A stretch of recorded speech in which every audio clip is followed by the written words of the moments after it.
Welcome to the World Lens podcast, where we look at what's happening around the world each week through a global business lens. I'm your host, Michelle Evans, digital specialist at the World Trade Center Institute. I'm here today with Bruce McIndoe, president of McIndoe Risk Advisory and WTCI board member.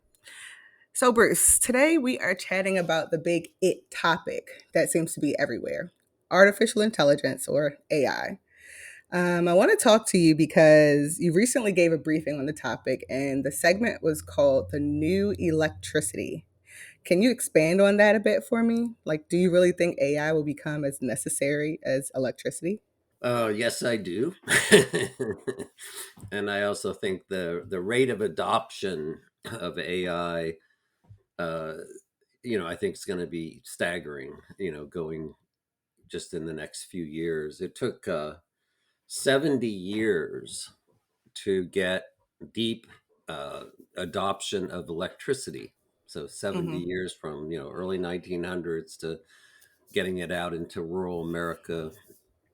And but if you look at that and you look at something like I don't know, automobiles that took 25 years and the internet 15 years, it's like things are accelerating. And while AI has been around for a long time, I think from a public awareness and adoption to everyday lives, we're talking handful or less years, just Wow. actually just literally like in weeks, hundreds of millions of people were using ChatGPT, right?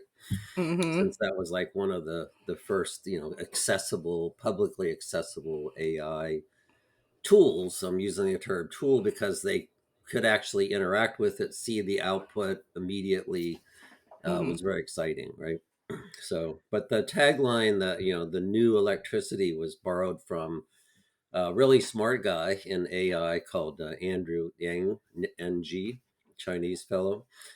And, it's, I like that characterization. Another fellow that's also well known is Mustafa Suleiman, Mm-hmm. who used the phrase, we're creating a new digital species.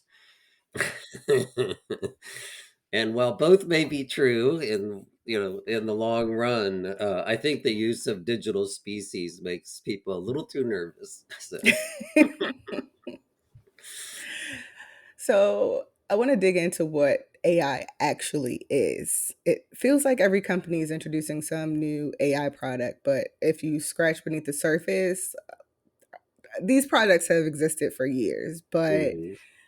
have we been using AI this whole time without even realizing it? um, yes. So the short answer is absolutely. AI has become this broad, overarching term for like everything that is related to the underlying, what I call kind of like toolbox of AI, right? So, Mm-hmm.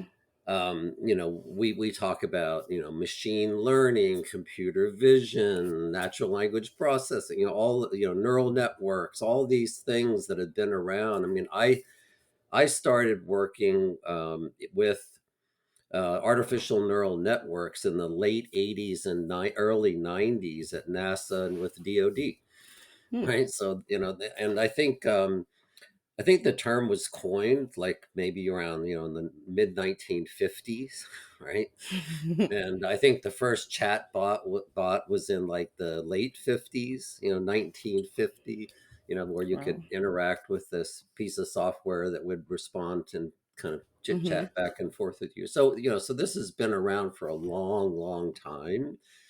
It's just that now it's really come to the forefront with this moniker AI. Now Hmm. everyone's running to, okay, get me some AI pixie dust and sprinkle it on my product so I can say we have AI. And that's kind of where we are right now. So, Wow. mhm. So, exactly what are the new developments that we should be keeping track of? Like you mentioned, Chat GPT is one of those things that kind of is really mainstream right now. But is it Mhm. really the best showcase of like what modern artificial intelligence is? Modern AI. So there are the stalwarts that have been out there for a long time. When you go on to Amazon, and you start doing shopping, and Amazon is looking at what you're doing and what you've done in your past and making recommendations. That's AI, right? That's like, Mm-hmm. recommendation engine, machine learning. um, if you think about any kind of fraud detection, spam detection, all these, even the, voice to text type technology, all of that is built on the tools that constitute AI, right? Which is why everyone that was using that for the last 10 to 15 years can go and instead of saying anything, now they can say, AI powered spam filter, Yeah. and that kind of thing. So, what I'm I would say more bullish about, is the whole concept of having robotics and then this AI technology working together. I Mm-hmm. think that's what's going to be really, really amazing, and we're seeing it. If you think about back to Amazon and their warehouses, and I think Mm-hmm. I think the last report I had is they've deployed like 750,000 robots throughout their distribution system, and so I really feel like that's going to be industrial robots coupled with AI, machine visioning and being able to place Mm-hmm. parts and pack things and do all kinds of repetitive tasks that humans are doing now, can be done by robots, right? Wow. Hmm. So, one thing I'm curious about is how we're training AI. Hmm. So, it's been the source of some lawsuits, but the idea of AI is that it pulls data from a set form and then it outputs it. Hmm. Literally anything. I've known high schoolers who are using it for homework. But how are we ensuring that the information is accurate? Because it's a lot of junk out there. Sure. Um, yeah. So what you're experiencing when you're saying training, you're thinking about this generative transform, like ChatGPT and other tools like that, where they've Hmm. gone out and acquired essentially human generated content, right? Build these large language models that then enable me to take all of that and create new content, right?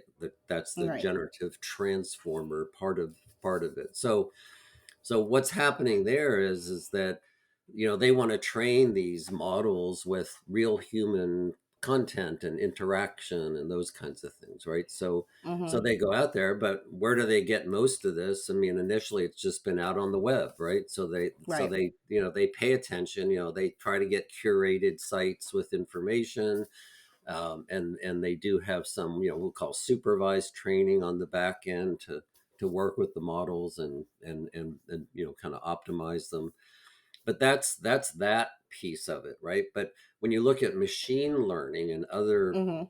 tools like that, the data that you're putting in, we call it supervised training or supervised learning. The machine language models are just much more reliable, right? Because they're more carefully crafted. They don't have these hallucinations where they're going through the neural network and go down a weird path and start producing silliness, right?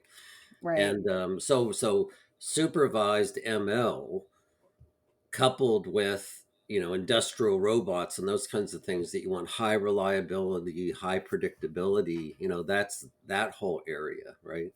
If you're just trying to pull in all this text and stuff, that's when you run into copyright issues Hmm. and art, now that we have audio and image and text, all multimodal in one model.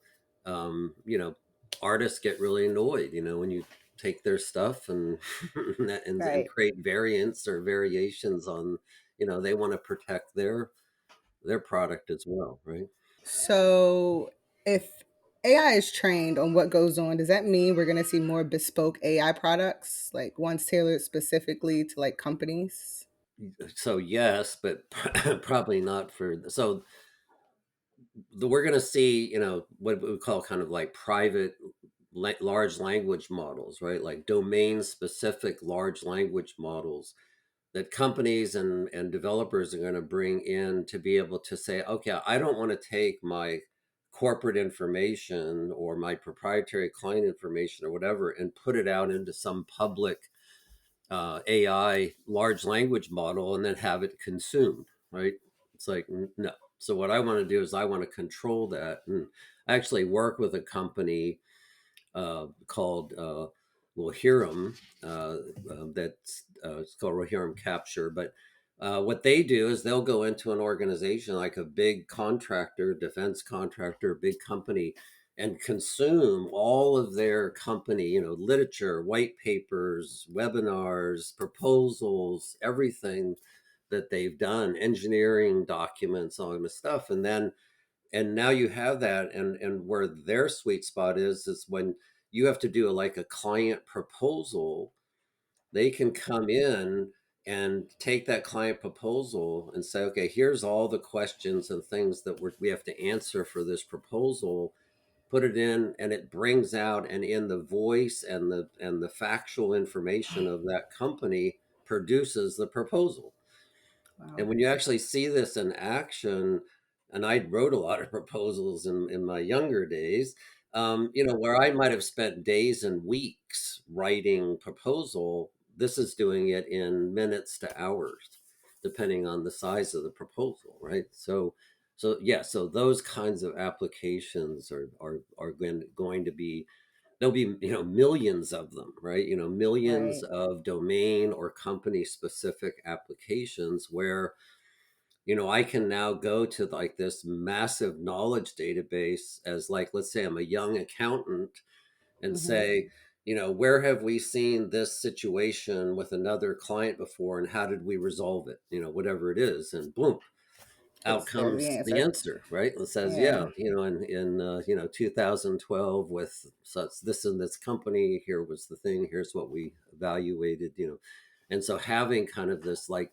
cumulative knowledge without having to go to like, well, where's the senior accountant, and do they remember the project, or were the people that did that Right. project no longer there and everyone's forgot about it, right? So yeah, absolutely.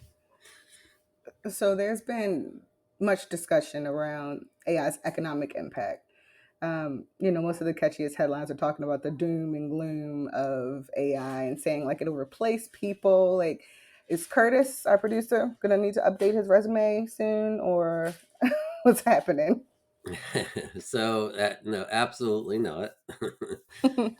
So I guess, you know what we're going to see is this like integration of humans with, cyber capabilities, AI capabilities, right? So what we're going to do is create super Curtis, Hmm. not get rid of him, right? Okay. Because if we can make him more productive and produce higher quality output, then the organization is going to be able to do more for what they're spending, right? So instead of like, if he's producing like one webinar a month, or a podcast that like this every week or whatever, and with AI support he can do two podcasts a week and two webinars a month, right? And Mm. double the outputs, and the organization's going to get more value out of the same resource.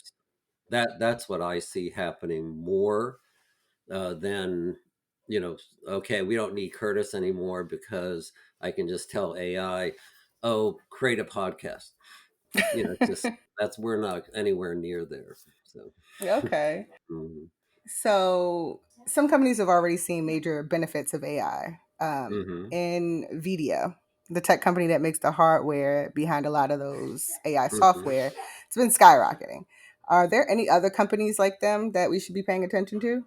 So the answer is yes, because where they got it, they creating obviously the chips that help do all the massive, I mean, energy and computational and memory consumption to build these humongous models, right?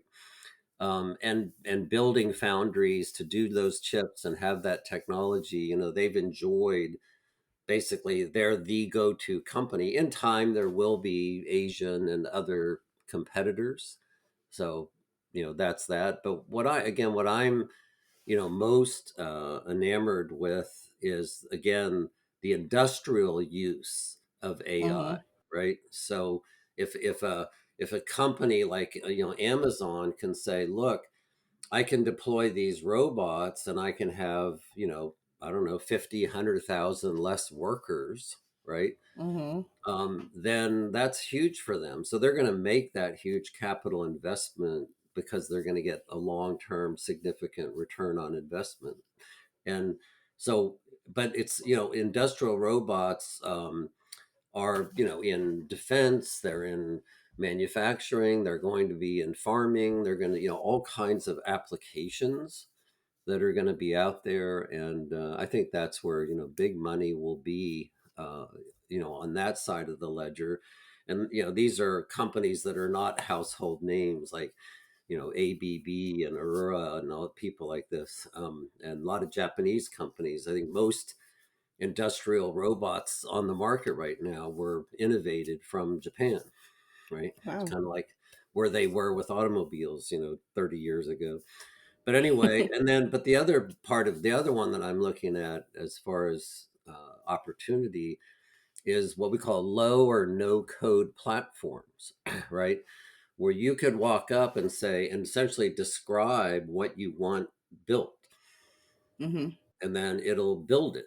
And then you can say, well, that's not exactly what I wanted, but if you tweak this and tweak that, then it's more, and you iterate with this. And so the machine is doing the coding and you're Mm-hmm. doing the designing and UX about what you want done, right? And that's why Mm-hmm. when I work with, and I do a lot of workforce development with a couple of boards that I'm on, and I tell, kind of the up and coming students that says, you don't want to be a software coder. You want to be a software or systems engineer. That's where the long-term opportunity is, to be Mm-hmm. able to, innovate and visualize and integrate and think about what it is that the system's going to do and how it's going to fit into the organization. Let the AI systems do the coding, right? and Right. uh, and so I'm those platforms are, I think, are going to take off because there's millions and millions of applications that are either companies wish they had but can't afford them. These would be Mm-hmm. like $1 to $5 million projects right now, right? Or that they've spent that money, let's say 5 years ago, 10 years ago, 15 years ago, and they don't have the capital or they can't make the investment to upgrade those applications, Mm-hmm. right? So now if I can come in and have a couple of people look at the old application and refresh it and knock it out for, I don't know, tenth of the cost, a hundredth of the cost, now I can start working through those applications and really, beefing up, the IT capabilities. So those are, I guess, the two areas that I'm bullish about more than Mm-hmm. GPT and all the variations. And it's like, it's all cool stuff, but at the end of the day, if you can really get at the heart of the heartbeat of a business, then you're going to Right. have long term revenue opportunity. So there's another application of AI that seems to be kind of a big buzz right now, and that's the autonomous driving. Yeah. Um, everybody wants a self-driving car, but what's the likeliest application that the average person will see first? As far as like autonomous vehicles or in Just general. in general. Well, back on the autonomous, I love a quote that this was probably 2 or 3 years ago. This is one of the people that were very involved in the development of autonomous vehicles, right? And his quote was, "It'll never work until we get humans out of the loop." I mean, they're it's they're not too wrong. unpredictable. So, I think it was Singapore or one of another countries, like said, we may eventually like not allow cars in the central business district and only have Mm-hmm. autonomous vehicles. But since they can communicate with each other and it'll all be orderly, you won't have some, student driver suddenly deciding to do turn right and when they're supposed to turn left, right? Mm-hmm. So you won't have, and then so it's really more of like staying away from obstructions and pedestrians, right? And so when you What? simplify it that way, then you can think about like, okay, if I have mass transit that gets me into the city center, and then I can just like, hail an autonomous vehicle, jump into it, and have it take me to wherever I want to be. So I have this like bespoke point to point rather than sitting on the Mm-hmm. subway like I did yesterday for 40 minutes, where if I had gone from point A to point B myself on the train, I could have gotten there in 5 minutes, right? Mm-hmm. Because I would have just zoom and been done. So that's what I think is going to happen. Same thing on highways. We'll probably have like lanes that have sensors in them and Mm-hmm. heavy trucks and that kind of stuff. That are could be even again autonomous trucks that then will go on the highway, and that lane is dedicated to those vehicles, and then it's much more, again, more orderly and easier to like realize, you know limited problems versus, again, humans in the loop, right? So Yeah. So I kind of alluded to it earlier, but there hasn't been much legislation around AI yet. But mhm. there have been a few court cases. Do you think that they'll eventually create any legislation around it, like any countries that may have Oh, already done absolutely. so? Yeah, and yeah, I would say, well, the big three that come to mind right now, of course, is the US. So, we are Hmm. working on it. The EU has, UK Hmm. has, Australia has, where they've actually, put in regulations, or and but also even frameworks or guidelines around AI, right? And then there's countries like Japan and others that haven't yet. It's been more Hmm. free form. So yeah, I think as we learn more, as we step on our toe a few times, uh, and again, there's a whole chorus of people out there that saying, we're not doing this fast enough. We're not holding these companies to account and making sure that they're not producing something that is going to end up, you know, turning out badly, right? A self-replicating digital species that can modify themselves, on the fly, right? That would be like the scary outcome. So yeah, we Oh need, yeah. you know, regulation and laws that say, you can't do that, right? Right. And but we don't know enough. I think we broadly, right, don't Hmm. know enough to like say, where are those, boundaries, and where are those red lines that we want to do. And then of Right. course the filmmakers look at this and say, haha, but then there's the evil guy in the mountain that's going to ignore the rules and build that, Right. digital species and release it, so. There's always one. Right. So, Bruce, go ahead and dust off your crystal ball. Uh, how long do you think it will be before AI becomes, like, as you say, the new electricity?